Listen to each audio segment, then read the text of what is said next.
Welcome into the... What are you doing? Stevie from yesterday. Yeah, Stevie had some chair problems yesterday. Alan Shearer! When I tuned in yesterday, I went, Shaq's Stevie was down here like this. Craig and Shaka here. I've done the whole thing like this, you know. Oh, well done. Good. Looks good, doesn't it? Good. Hey. Welcome to my world. Well, I've no cushions. Hides the belly, though, you know. It's quite good. Right, everybody down. Yeah, not the chins. Jan is here, as is Ian. Ian, where are the curtains? What's happened? Well, I just thought it was time that they were pensioned off, really. So we're in a new venue tonight. We're trying out a new venue. Oh wow! And what's the floral arrangement behind you? Well, I've got this nice plant here. Yes. The Karate Kid. I've got a few boring football books behind me. Oh no! Have you got Stevie's? Have you read Stevie's book yet? Not yet. No, is it good? Yeah, it's good. It is actually very good. It's only been out for 6 years, Ian. Don't worry. Yeah, don't worry. You can get it on Amazon for about a penny now, Ian. Well, have you got me a copy yet? How are you, Jan? You're back in Norway? Oh, wait, Ian's saying something. Can't really hear him. I'm back in Norway, and Ian is like that teacher in Karate Kid. He looks like him, and he got the same plant, doesn't he? Okay, right. It's an interesting version you must have seen. Ask Craig about 6th-tier Darvel beating Aberdeen in the Scottish Cup. Sure you have some local knowledge. Yeah, Ayrshire. The Ayrshire Juniors. How big a story is this? Huge. That was the word I was looking for. Right. Big words. I love big words like that. It was Darvel. Darvel. It's like juniors, non-league. We call it the juniors in Scotland. Huge, beating Aberdeen. I mean, put it one way. So 3 hour or so bus journey back to Aberdeen. They would have been gone midnight when they get back. I would have expected there would have been a nice welcoming party. Apparently they went out in Glasgow to celebrate. No, I'm talking about Aberdeen. Oh, I see. A welcome party. A waiting, that's how big really? it was. Really? I mean, like... Irony from Craig. All right, yeah, I know, all right. Sorry. I mean, I tell you what, how many Norwegian comedians are there? Sorry, Craig. I think when he asked you about Darvel, you started so weak. You started, yes, Aberdeen lost, yes, this amateur team, but then you increased your knowledge of partying when I came back from Aberdeen, so thank you. Oh, thanks for that appraisal. You grew up around that area? Yeah, Stevie as well. Right. Ayr. I was trying to, Ayrshire, Ayr, Troon, Darvel, all the junior teams. I was trying to think of my old boy used to play for them because he played for a few. But yeah, it's huge. I mean, just a huge result. I don't know if the Aberdeen manager Jim Goodwin has lost his job or not, but that was what the talk was. Yeah, it was a big one. It was huge. In fact, it was unbelievable. Unbelievable. Did you play for Bonaccord at all up in the Scottish Cup? They were the team that lost 36-0 to Arbroath, weren't they? Oh, dear. 1 second, I'll get back to you on that one. Bloody commentators. You played in a side that lost 36-0? I never played for Bonaccord. Oh, OK. Did Ian say I played for Bonaccord? I think he was asked. He asked if you played for Bonaccord.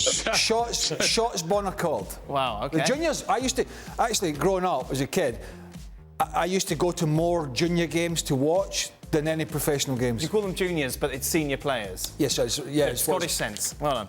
Right, Jan, which... Oh! What? I haven't finished the story I was going to tell. I'm not going to tell it now. Oh, right, for Jan. That was a good one as well. Jan is all over this on Twitter. He's gone from Jadon Sancho now, from Haaland, now to Team Jude Bellingham. Which club do you see Bellingham fitting in best, Jan? Well, first of all, he will fit in everywhere. But what is interesting with the Bellingham debate is that he's very, very professional.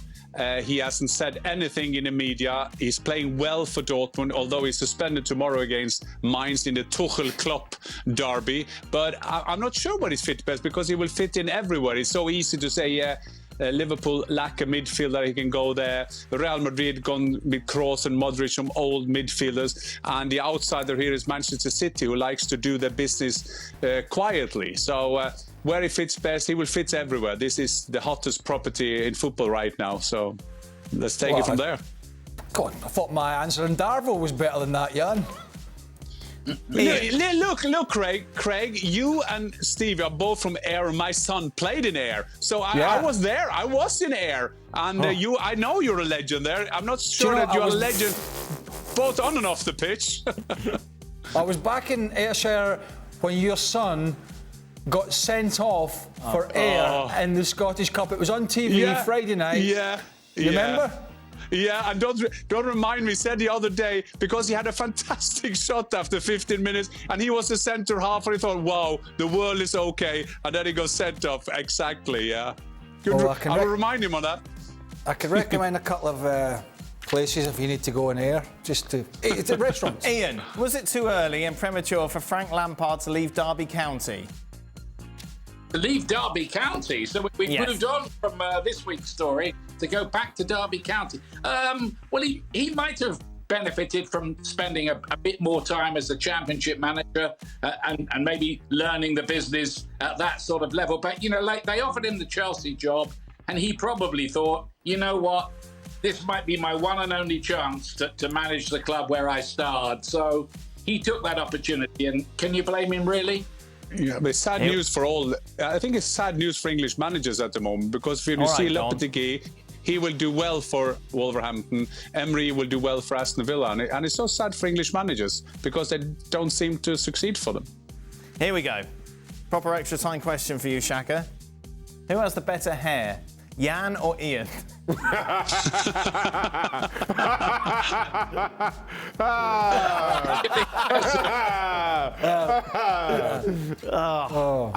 going to go with Jan's. I'm going to go with Jan's because we could cut Jan's to match Ian's. Oh, there you go. Oh. Ian's got a lovely head of hair, though.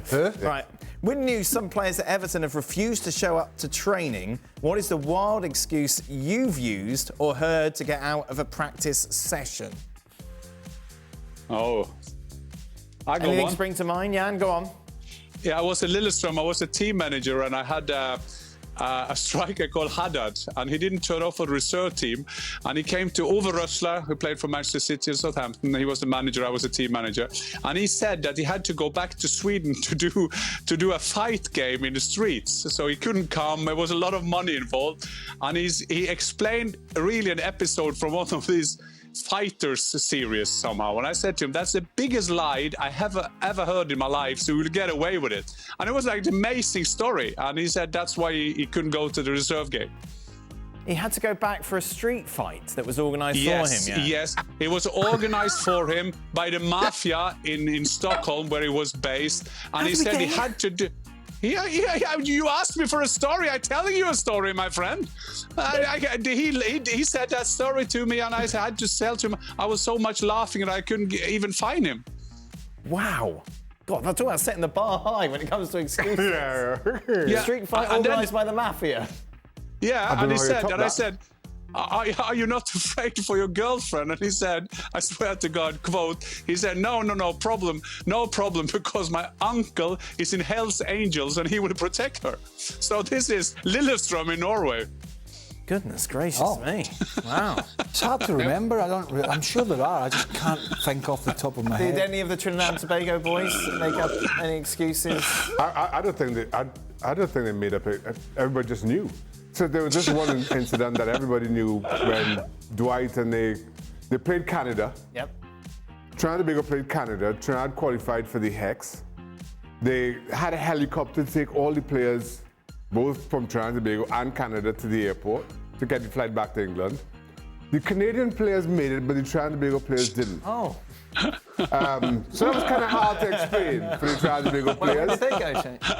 They went to a little club called Pelican, which is no longer there.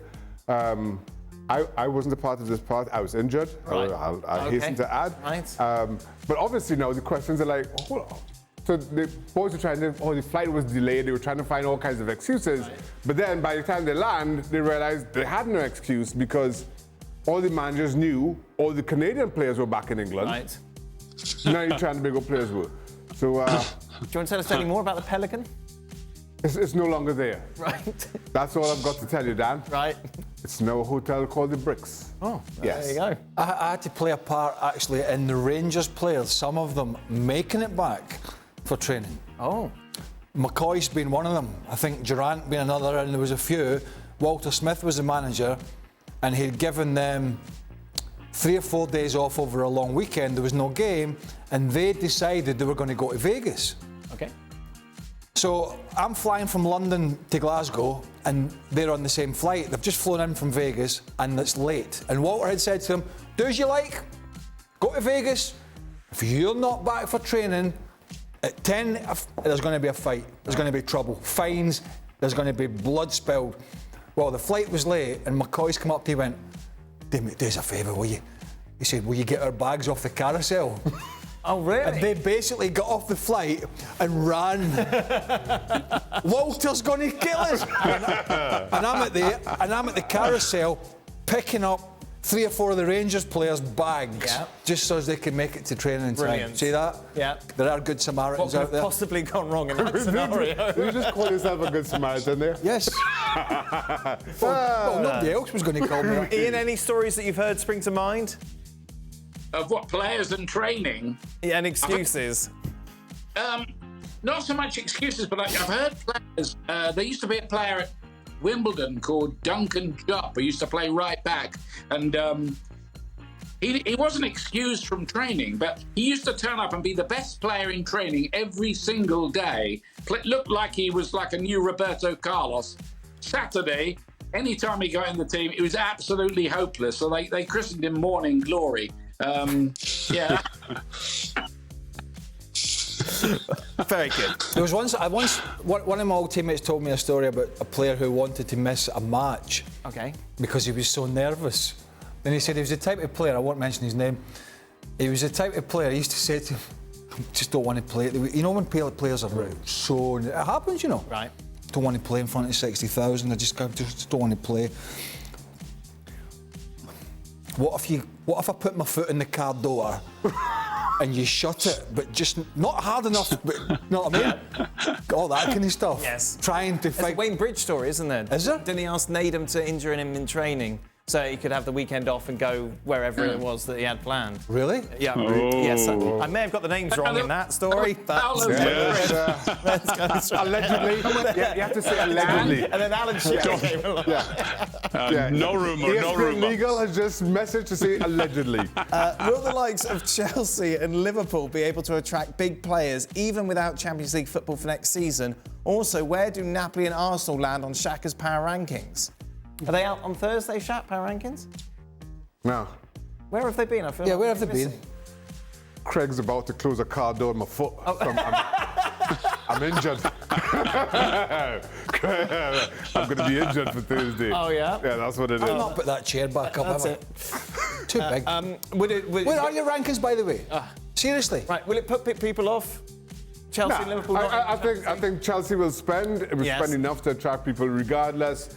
And even if Liverpool miss out, I still think that damage isn't that bad to Liverpool as a brand. One season beat. Did we read too much into it? Who's higher in the power rankings then? Napoli or Arsenal?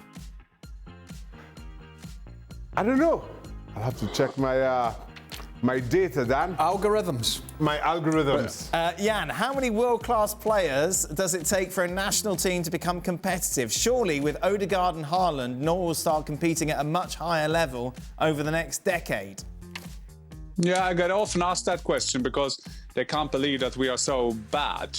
But our problem is that we have trouble at the back. We don't have a regular goalkeeper. He's a reserve goalkeeper now in Leipzig. And I would love to see our national team going to an event. I mean, the next Euro, every team in Europe will be more or less qualified except the Vatican state. It seems that everybody got a chance. But the problem we have, I don't think there is any team in the world who has such a good class of player like Odegaard and Haaland, and then the rest of them. We have Sander Berge in midfield doing well for Sheffield United. We have Elionussi who's played for Southampton, but in a broad respect, we have no defenders. Sorry to be harsh on my fellow Norwegians, but we don't have good defenders. Final question, Ian. Have you ever fallen asleep calling a game? Shaka somehow went to Qatar to a Morocco game where the fans were the loudest and went to sleep. Yeah, but what? Shaka wasn't common. No, he wasn't. No.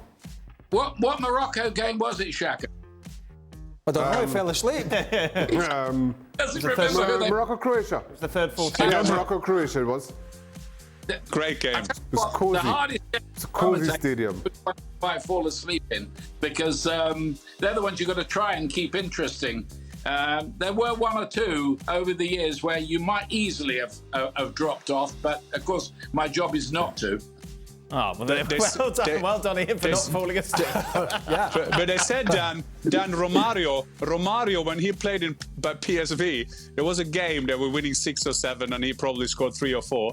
They swear to God that he had fallen asleep in the game, standing in the attack. And that Dutch player told me that. They said we played against him, and he was standing on the 18-yard box, sleeping. And well, it may be a true story.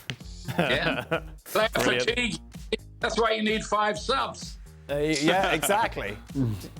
You're the only in a game, Shaq? No. But you're the only person on this crew that probably could pull that off. Yeah. Fall asleep on your goal line. That is it. I mean, Which aspect of this discussion? Okay, I think we've done it. I think we've got The through sleeping it. aspect. That is it. We are done. Jan, Ian. Well, did you just say we got through it? Yes, I did. Yeah. Well, thank you very much for watching ESPN on YouTube. For more sports highlights and analysis, be sure to download the ESPN app. And for live streaming, premium content, and let's not forget as well, ESPN FC 7 days a week. Subscribe to ESPN Plus.